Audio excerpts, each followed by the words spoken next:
वत्सवक की कहानी।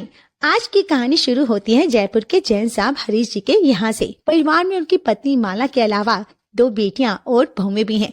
अब जैन साहब का मानना था कि उनके ऊपर लक्ष्मी जी की कृपा उनकी धर्म पत्नी माला जी के इस घर में शुभ चरण पड़ने से ही आई थी, इसलिए वे अपनी पत्नी को बड़ा ही प्रेम करते थे। लेकिन वक्त बीतता है, बच्चे बड़े होते हैं और फिर घर में बहुओं का आगमन भी होता है। लेकिन माला जी को आज भी यही लगता था कि उनके घर में आज जो कुछ भी है ना, उन्हीं के शुभ चरणों की बदौलत है। तो अब बहुत हुई बातें, देखते हैं माला सदन का आज का नया नजारा। ओके। अरे कहाँ मर गए इस घर के सब लोग, और किसी को इस घर में फिक्र है कि नहीं?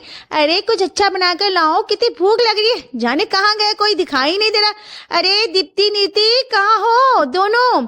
तभी बगल में लेटे हुए माला जी के पति उनसे कहते हैं, अरे मौला जी, क्यों इतना शोरगुल मचा रखा है आपने? हाँ, अभी घड़ी में बस 7 ही बजे हैं। आप अपनी रजाई में से निकली भी नहीं, लेकिन आपको अभी से ही भूख लग गया। अरे हमारी बहुओं को भी तो ठंड लगती होगी ना? हैं? आप तो बस हर समय बहुओं की तरफदारी करते रहो, क्योंकि सास भी कभी बहू थी, उसी की तर्ज पर हम भी बहू थे ना कभी। तब तो इतना काम करते थे कि हरीश जी बीच में बात काटते हुए उनसे कहते हैं, ओ भाई हो, इतना काम करते थे कि पूरे गांव का बोझ आपके नाजुक कंधे पर ही तो था। माला जी, क्योंकि सास भी कभी बहू थी की तर्ज पर ही आज तक हर सास यही कहती आ रही है कि जब वह बहू थी तो वह पूरा ब्रह्मांड हिलाकर रख देती थी, और सास बनते ही न जाने उनके शरीर में क्या जंग सी लग जाती है ना? अरे आधे से ज्यादा लड़ाइयाँ तो तुम औरतों के कारण होती है घर में। अच्छा, ये कुछ ज्यादा नहीं हो गया आज? हाँ अच्छा, वो ये सब छोड़िए आप। और हाँ, वो महीने के पैसे इस बार लेट कैसे हो गए? हाँ, कितनी बार बोला है कि मुझे मेरे पैसे टाइम पर दिया करो, जिससे मुझे सभी के जो हिसाब करनी है वो टाइम पर हो जाए। और हाँ, इस महीने मुझे 1 लाख चाहिए। पिछले महीने बहुत ज्यादा खर्चा हो गया था, राशन वाले के भी पैसे कुछ उधार हैं, वे पूरा करना है। 1 लाख वाली बात माला जी की बड़ी बहू नीति सुन लेती है। अब क्या, नीति को तो सुनकर ही खलबली सी मच जाती है। तभी नीति माला जी के कमरे में दाखिल होती है। लीजिए मम्मी जी, आपकी चाय और साथ में गर्मा गर्म सैंडविच।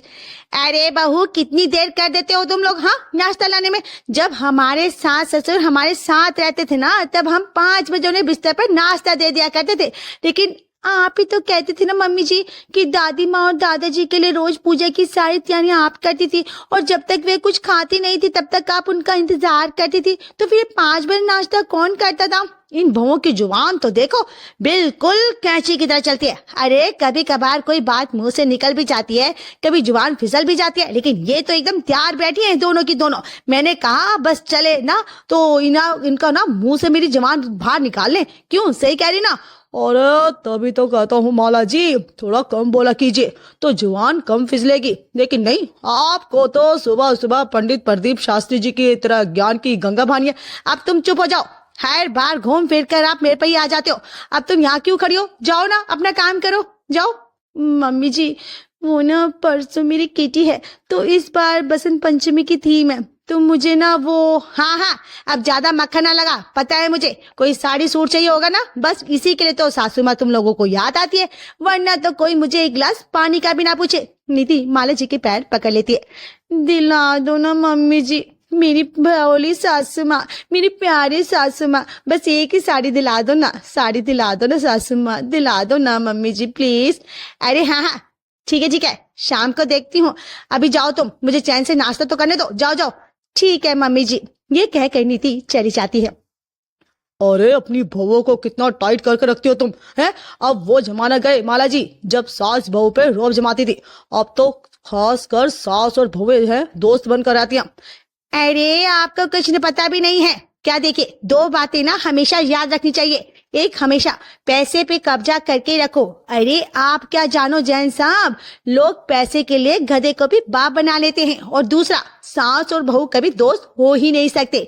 अगर सास और बहू दोस्त बन गई ना, मतलब सास की उल्टी गिनती शुरू। इसलिए बहू को हमेशा अपने कब्जे में करके रखो, तभी तो सेवा होगी और उनको भी लालच रहेगा। करेंगे सेवा तो मिलेगी मेवा। क्यों, सही कह रही हूँ ना मैं?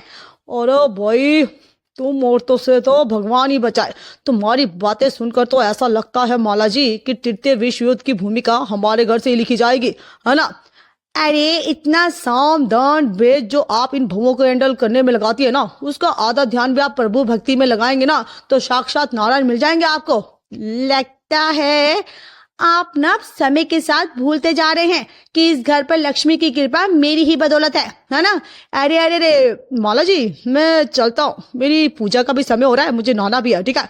नारायण नारायण। इधर सास ससुर अपनी बातों में लगे हुए थे, उधर बड़ी बहू नीति के अंदर खलबली सी मची हुई थी। उधर किचन में खड़ी खड़ी सोच रही थी, अरे यार पिछले महीने तो ऐसा कुछ खर्चा हुआ भी नहीं और तो कोई मेहमान भी नहीं आए हमारे घर के। चलो जिस महीने मेहमान आते हैं या घर में कोई फंक्शन होता है तो बजट ऊपर नीचे हो जाता है। फिर ये मम्मी जी पापा जी से 1 लाख रुपए किस बात की मांग रही थी। मम्मी जी भी ना पापा जी को बहुत इधर उधर घुमाती है। बाप रे बाप, 1 लाख रुपए क्या करेंगे मम्मी जी। नीति ये सब सोच ही रही थी, तभी उसकी देवरानी दीप्ति आती है। अरे भाभी क्या बड़बड़ा रही हो। अरे कुछ नहीं, दीप्ति की शादी अभी कुछ दिन पहले ही हुई थी, इसलिए नीति को उसे कुछ भी कहते हुए डर लग रहा था। अच्छा भाभी, अब की बार आप किटी पार्टी में क्या पहन रही हो। इस बार की थीम तो पीली साड़ी है ना। हाँ दीप्ति, इस बार तो पीली साड़ी ही पहना है सबको, लेकिन मेरे पास कोई बढ़िया सी पीली साड़ी नहीं है। लगाई तो है हाई कोर्ट में पिटीशन, आज देखते हैं क्या वर्डिक्ट आता है। हाँ देखते हैं शाम तक। क्या मतलब भाभी, मैं समझी नहीं, हाई कोर्ट ये क्या है। अरे दीप्ति, अब तुम इस घर में नई हो ना, लेकिन इतना तो समझ ही गई होगी कि यहाँ हुक्म किसका चलता है। क्यों, समझ गई ना।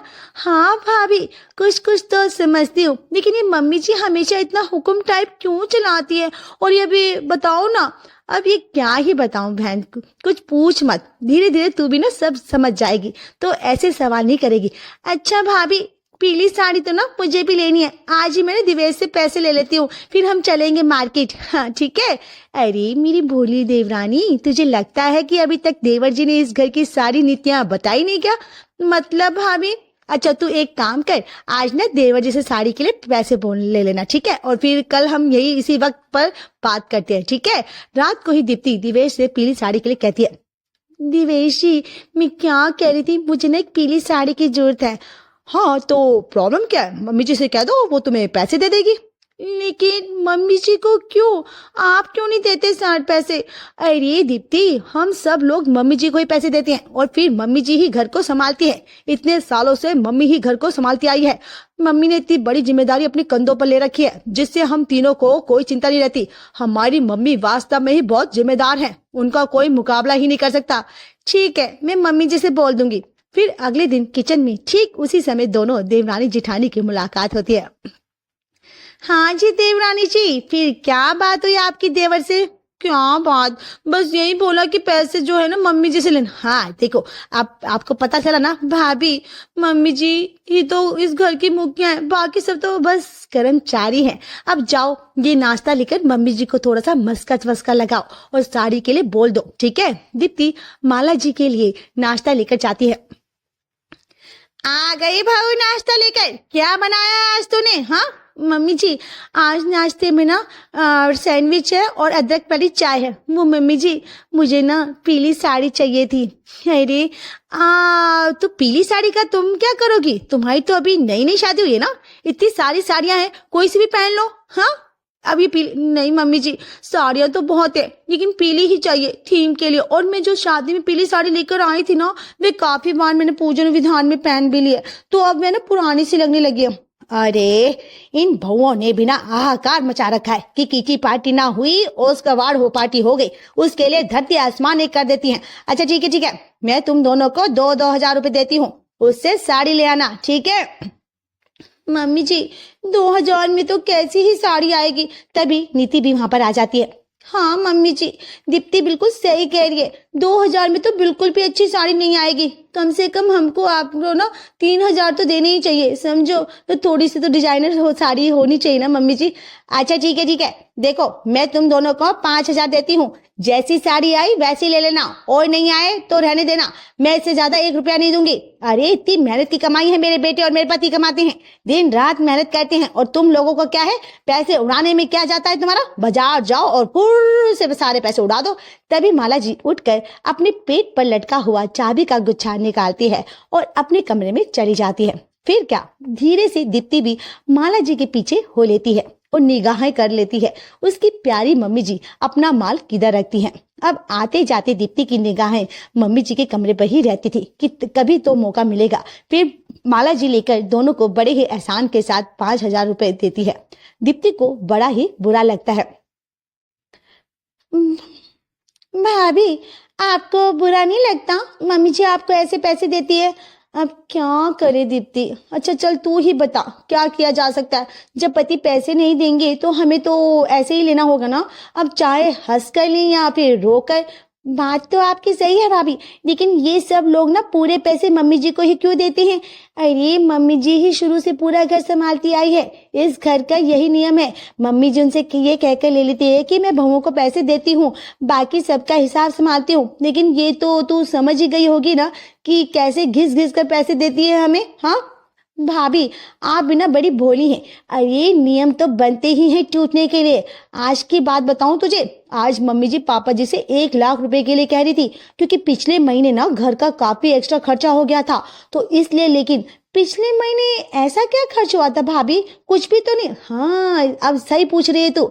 जहाँ तुझे मैं पहुंचाना चाह रही थी ना, अरे ये पैसे सिर्फ कह रही थी मम्मी जी, लेकिन बाकी सब माल पर कब्जा करती हैं खुद और बन जाती हैं माला माल। फिर एक दिन नीति अपने पति नितिन से कहती है, अरे सुनिए ना जी, कभी कभी तो कहीं घुमाने चलिए ना। इस घर में घुसे घुसे मेरा दम सा घुटने लगता है। अभी कोई बढ़िया सी पिक्चर आई है तो चलो ना चलते हैं, बड़ा ही मन कर रहा है। कितने साल हो गए हम कहीं घूमने ही नहीं गए, चलो ना। अच्छा ठीक है चलो बनाता हूँ कुछ प्लान, ठीक है। सब खाने के टेबल पर बैठे थे, तभी नितिन कहता है, अच्छा मम्मी वो मैं क्या कह रहा था कि कल ना कहीं जरा घूम कर आते हैं। नीति भी कह रही थी कि कहीं गए नहीं है बड़े दिन से, तो कहाँ, तो सबके टिकट करा दो, बड़ी अच्छी फिल्म फैमिली मूवी लगी हुई है। ये सुनकर माला जी की भड़क जाती है। अरे इन बहुओं को तो खर्चे के लिए कुछ ना कुछ नया बहाना सोचते ही रहता है, और किस बात तक घूमना फिरना। भाई पैसे ही घर में खर्च कम है क्या, नया खर्चा और जोड़ लो तुम। ये बात कहाँ खड़ी हो नीति और दीप्ति भी सुन लेती है। उन्हें बहुत ही ज्यादा बुरा लगता है। तभी हरीश जी कहते हैं, अरे तो क्या हुआ माला जी, बच्चे हैं वो, जाने दो। आपको नहीं जाना तो मत जाओ, लेकिन बच्चों के भी खाने पीने के खेलने के दिन है। अरे जब हमारा जमाना था तो शायद कोई फिल्म हमने छोड़ी थी क्या? माला जी आप तो जरा शांत रहा कीजिए, बच्चों को सुधारने की बजाय उल्टा बिगाड़ रहे हैं आप। हाँ लेकिन नितिन और दिवेश देखते रहते हैं। दीप्ति मन ही मन कुछ ठान लेती है। फिर एक दिन दीप्ति सासू माँ के पास जाकर कहती है, मम्मी जी वो मुझे ना आज कॉलेज जाना है, मेरी डिग्री अभी तक नहीं आई ना, तो उसके लिए एप्लीकेशन लगाना है। माला जी गुस्से में मुंह बनाती है, ठीक है जाना है तो जाओ, लेकिन जल्दी आ जाना। और हाँ नीति बहू को बताकर जाना, जिससे वो खाने की तैयारी करके रखे। लेकिन मम्मी जी वे तो मेरे साथ जाएगी ना, मुझे कहाँ स्कूटी चलानी आती है। अरे ये क्या बात हुई, भला ठीक है जाओ जाओ जल्दी, और जल्दी लेकर आना दोनों, ठीक है। दोनों देवरानी जेठानी आज घर से पहली बार ऐसे निकली थी। दीप्ति आज मेरी शादी को 4 साल होने को आए हैं, लेकिन कभी भी ऐसे बाहर नहीं निकली। आज तो ऐसा लग रहा है जैसे एक्स्ट्रा ऑक्सीजन बॉडी को मिल रहा है। हाँ चलो भाभी, सबसे पहले गोलगप्पे खाते हैं, फिर पिज्जा खाएंगे। सच्ची दीप्ति, लेकिन इतने पैसे कहाँ से आए?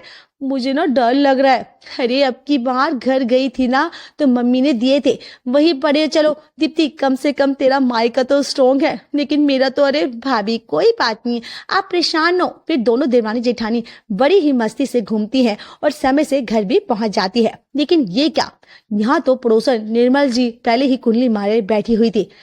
आ गई दोनों बहुरानियां। हाँ इन दोनों की जोड़ी तो मुझे जैसे सीता गीता की जोड़ी लगती है।